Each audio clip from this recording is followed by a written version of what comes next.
regreso a casa brindo por ti. Y ha florecido el estudio de No Te Lo Pierdas porque está la gente de Plantas Morango aquí en el piso. Los presentamos. Muchísimas gracias por venir, Marina y Germán. Gracias por estar. Bueno, cuéntenos, chicos, un poquito de lo que se trata la propuesta de Plantas Morango. Nosotros somos una casa especializada en seres vivos, en realidad.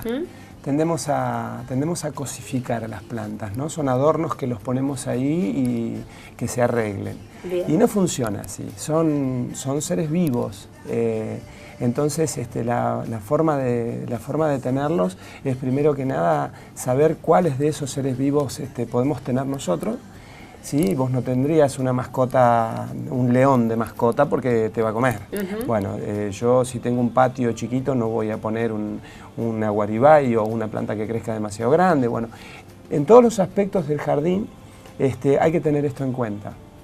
A la hora de elegir una planta para ponerla en un rincón, no pensar en la planta para el rincón, sino pensar cuáles son las condiciones de ese rincón y en consecuencia elegir la planta.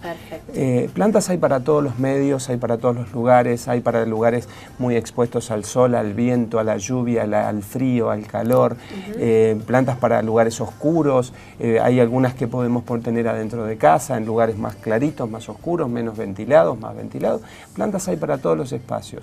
Todo el secreto está en saber dónde ponerlas. Bien, y se viene una época bastante complicada para las plantas porque, bueno, ya estamos en el otoño y se viene el invierno, que las plantas deben resistir. Muchas plantas son propicias para esta época, pero otras lo deben resistir. ¿Cuáles son los cuidados por ahí que tenemos que tener en nuestra casa si tenemos plantas tanto de interior como de exterior?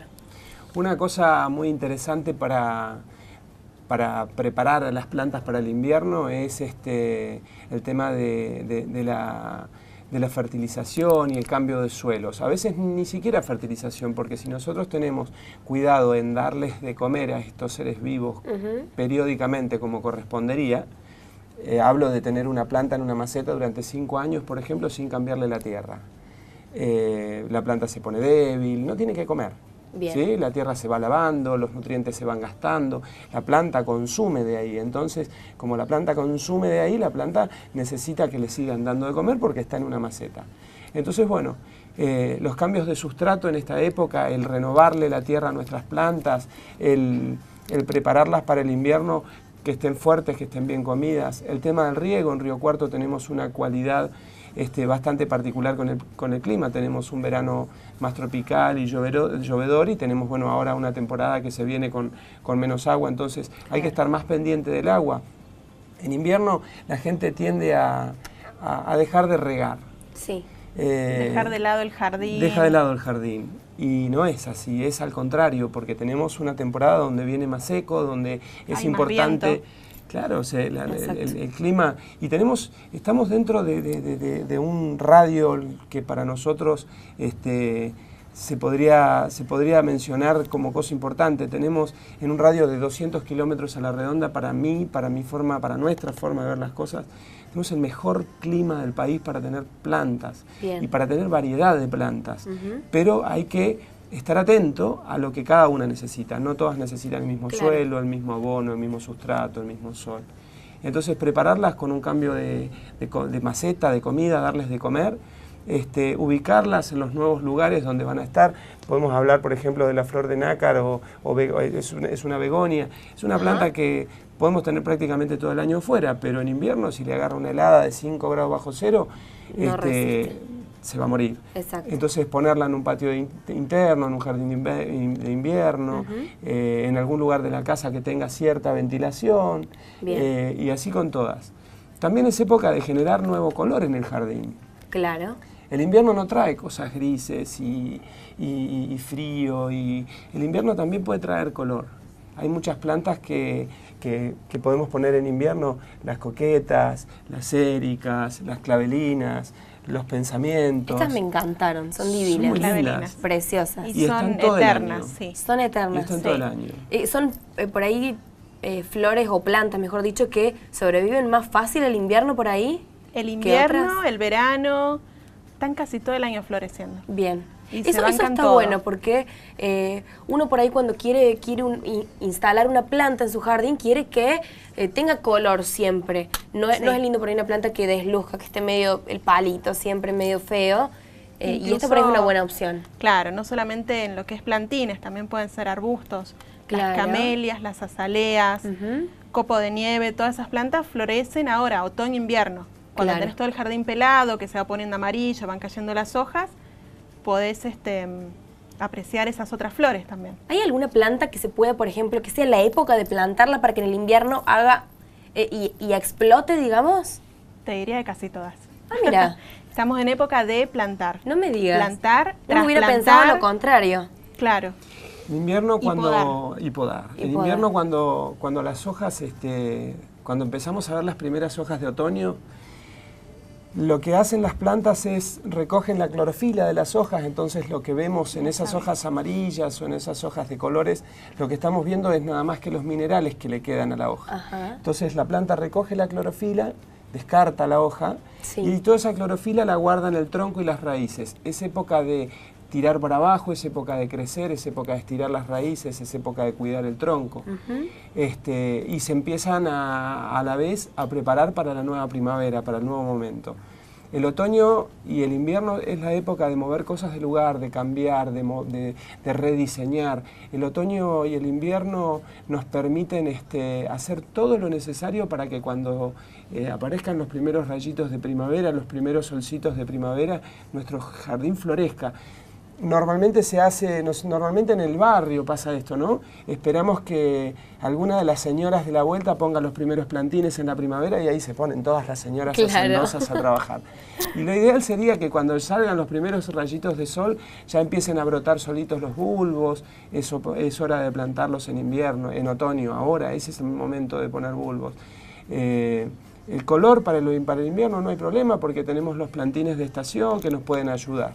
Pero el otoño y el invierno es la mejor época para poder trabajar en función de que en la primavera y el verano nuestro jardín explote de color, de aromas, de texturas diferentes. Y el invierno es época también de disfrutarlas, porque en invierno tenemos otro tipo de paisajes que nos invitan a pensar. Me imagino un jardín con ramitas secas, hojas en el piso, un libro, el café caliente, ¿no? Ni hablar. Así que también se puede disfrutar en invierno. ¿Qué pasa con esas amas de casa que llegan muy tarde, no tienen tiempo, no hay tiempo de arrodillarse en el piso, de ensuciarse? Esa planta que es el comodín, que sabemos que la ponemos, los cuidados son mínimos y que va a estar firme, puede o no dar flor, no importa, pero que es el comodín, podríamos decir, que puede plantar y no darle tantos cuidados. Pueden ser las suculentas. Las crasas, las nativas también. Bien. Las nativas necesariamente por ser nativas están adaptadas al medio y a las precipitaciones del medio y a las condiciones climáticas del medio. Entonces por ahí las plantas nativas son como la mejor opción para cuando no tenemos posibilidades de cuidar el jardín. Entonces, esos se llaman jardines de muy bajo mantenimiento. Claro. Pones una cabeza alpina, por ejemplo, que es la que le llaman barba de chivo. Barba de chivo, le dicen. Es una planta nativa, es una planta muy interesante, es una planta muy bella, florece, es preciosa. Y por otro lado es una planta que funciona como repelente de insectos. Fíjate qué interesante. Y es una planta que podemos encontrar acá en el campo. Entonces, la mejor opción para ese tipo de señoras es armar jardines de bajo mantenimiento. Claro. Y en cuanto a lo que son plantas en macetas, siempre las crasas, los cactus, las suculentas, son buenas opciones. Hay que regarlas, hay que cuidarlas. Todas necesitan un mimo, un cuidado, un mantenimiento, porque son seres vivos, insisto en esto. Pero tienen la posibilidad de tener plantas que requieren ciclos más cortos, ciclos más espaciados de riego, el no moverlas demasiado del lugar, no necesitan grandes adaptaciones al medio. Siempre hay que tener en cuenta que no todos los cactus son iguales, no todas las crasas son iguales. Exacto. Acá tenemos, hablábamos hace un rato de esta planta en particular, Bastante exótica, me gustó. Lo que más me llamó la atención de lo que trajeron, cuéntenme un poco de qué se trata. Es una suculenta, es una planta que al florecer simula carne podrida, es muy interesante. La estuvimos oliendo y sí, efectivamente, sí. Es una suculenta, no es una cactácea como podría parecerse. Claro. Pero es una planta que si yo la expongo todo el día al sol, no florece, o florece con las flores chiquititas y escondidas en las sombras. Ajá. Ahora, si yo le doy 2 o 3 horitas de sol de la mañana, buen riego, y después el resto del día bien ventiladita y con muy buena luz, esta planta hace 4 o 5 meses que está tirando flores. Tiene una flor espectacular. Es muy bella. Y recién me contaban que es polinizada por moscas, las moscas verdes. Por las moscas verdes. Por eso tiene ese olor y esa textura. Porque simula carne podrida, a veces hasta las mosquitas ponen sus larvitas, sus huevitos, obviamente no prosperan porque eso es un vegetal. Es fascinante, la verdad, esa linda. planta es increíble, me encantó. Es muy linda. En el mundo de la naturaleza y en el mundo de las plantas, si nosotros pudiéramos tener un poquito más de tiempo para mirar y para observar y para ver, las cosas que la naturaleza hace son realmente maravillosas. Y nosotros podemos pensar que son lentas. Pensá que un olivo vive 500, 600, 800 años. Entonces lo que un olivo puede hacer en 10 años en realidad no es tan lento. Claro. Las plantas trepadoras, la velocidad con la que prosperan y la velocidad con la que cubren los espacios. Hay algunos tipos de floraciones que, qué sé yo, las bromelias, que son muy impresionantes, muy rápidas y con unas flores que vos decís de esto, de dónde salió, porque tenés una planta chiquita y de pronto ¡plá! Exacto. El mundo de la naturaleza es maravilloso,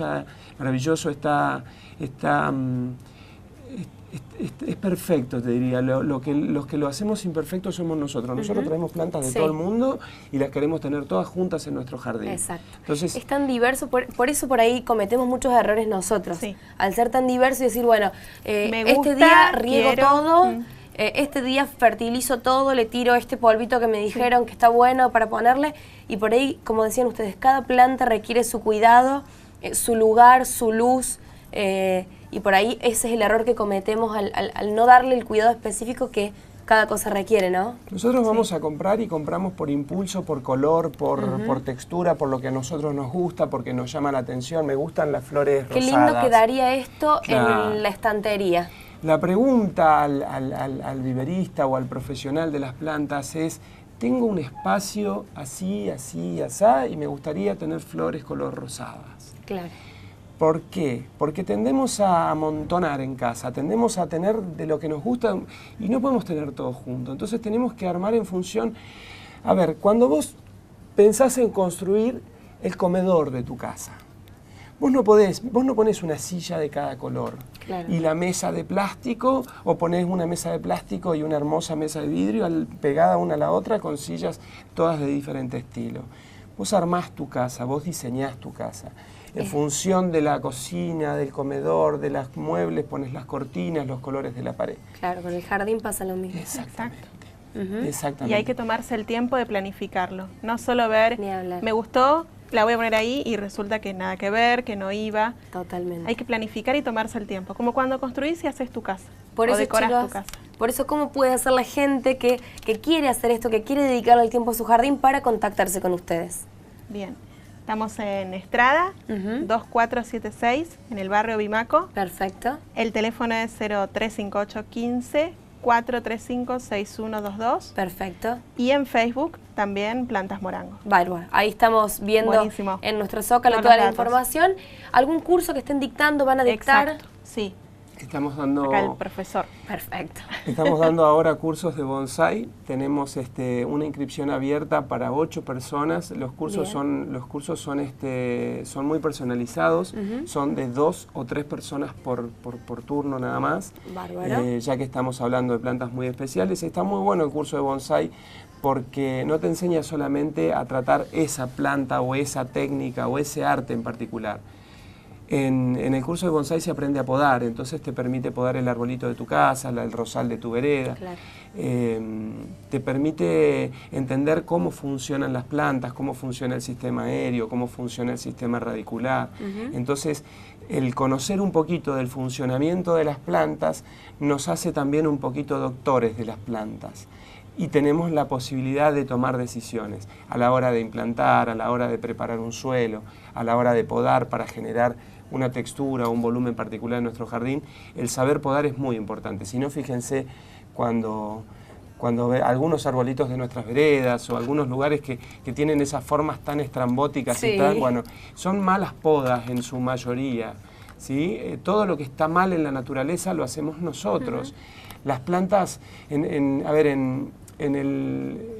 la cultura que lleva el bonsái a Japón hace 2000 años atrás, porque el bonsái en realidad no es japonés, es chino. Bien.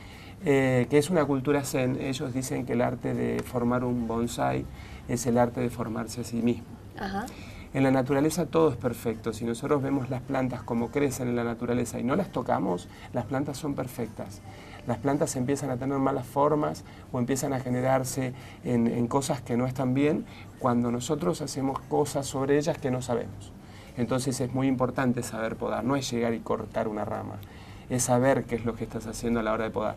Entonces, bueno, el curso de bonsái te permite aprender todo este tipo de cosas, cómo funcionan las plantas, cómo podarlas, cómo guiarlas, cómo orientarlas y dónde ponerlas. Entonces, está aplicable a todo lo que hagamos con el tema de las plantas. Bárbaro. Marina, Germán, muchas gracias por estar acá. Gracias. A Por vos. favor, muchas gracias por invitarnos nuevamente. Para nosotros, importantísima la posibilidad de poder estar acá. Aparte, nosotros vemos Canal 4 Televisión. Perfecto, genial, buenísimo el dato. Gracias, chicos. Gracias. Bueno, y nosotros nos vamos a la pausa, pero ya regresamos, no te lo pierdas. Y es que solo depende de ti cogerlo con las dos manos mientras exista.